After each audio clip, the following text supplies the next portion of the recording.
সামনেই লোকসভা নির্বাচন।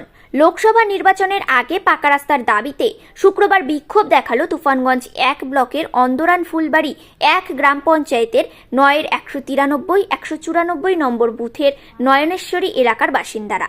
তাদের অভিযোগ, তুফানগঞ্জ শহর থেকে ঢিলছোড়া দূরত্বে রয়েছে নয়নেশ্বরী এলাকা।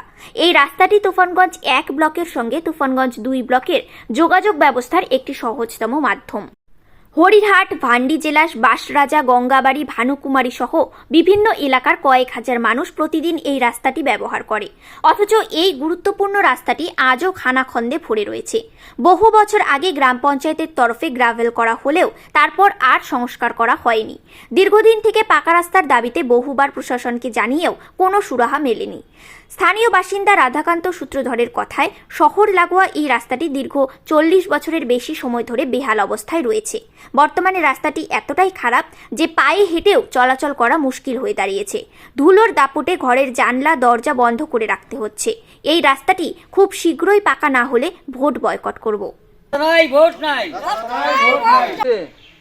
রাস্তার বাইরের খোলা খাবার রাখা যায় না, ঘরের ভিতরে ধুলা বালি সমস্ত ঢুকে আমরা খুব অসুবিধায় আছি। রাস্তা আমাদের হইতে হবে। এটা কত বছর থেকে খারাপ হয়ে আছে? এটা প্রায় 40 বছর আগের থেকে। হ্যাঁ, এটা পাকা হওয়ার কথা হচ্ছে না, আমাদের খুবই অসুবিধা হইতেছে। তো আপনি কি জানেন এখন? এখন আমরা পাকা রাস্তা চাই, নাহলে ভোট আমরা বয়কট করব। আপনার নাম? রাধাকান্ত সূত্র। এলাকার নাম? অন্দরান ফুলবাড়ি 1। রাস্তা মনে হাইটে যেতে আসার করি। হ্যাঁ, বাড়িতে ধুলা বালু অন্ধকার, খাবার পাই না, 5 মিনিট জিনিস আলগা থুতে পারি না, বিছনাবাতি ধুলা বালি অন্ধকার হয়ে যায়। হ্যাঁ, কিন্তু এই ভোটের আগে বলে রাস্তা দেব, রাস্তা করবো। তো আজকে কি আপনারা করলেন, বিক্ষোভ দেখালেন?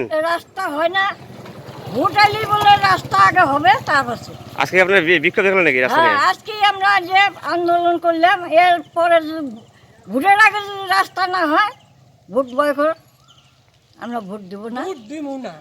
হ্যাঁ, বললেন আপনার নাম? আমার নাম অনিমা অধিকারী, এলাকার নাম? অন্দরাম ফুলবাড়ি 1। আপনারা দেখছেন নিউজ প্রাইম টাইমস। সঙ্গে থাকুন এবং দেখতে থাকুন নিউজ প্রাইম টাইমস।